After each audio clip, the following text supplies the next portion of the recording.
ఇప్పుడు మనం మాట్లాడుకునేటప్పుడు కూడా సినిమా డైలాగ్ చెప్తారు, అందరితో మాట్లాడతారు, పాలిటిక్స్ మాట్లాడతారు, సరదాగా ఉంటారు ఆయన. కానీ ఆయన మనసులో ఒక మంత్రం చాంటింగ్ అవుతూనే ఉంటుంది.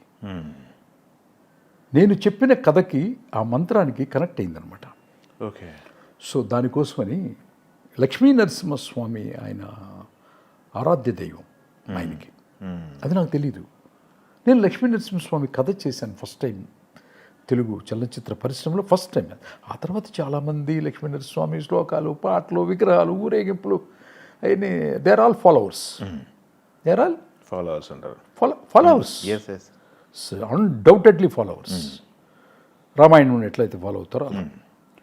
సో అది చెప్పినప్పుడు ఆయన ఇంపాక్ట్ మీకు తెలియదు. లోపలికి వెళ్ళి నన్ను తీసుకొని బట్టలు, అప్పుడే కథ విని బట్టలు పెట్టి నాకు స్వీట్స్ తీసుకొచ్చి ఇచ్చారనమాట గోపాల్ గారు, గోపాలకృష్ణ గారు.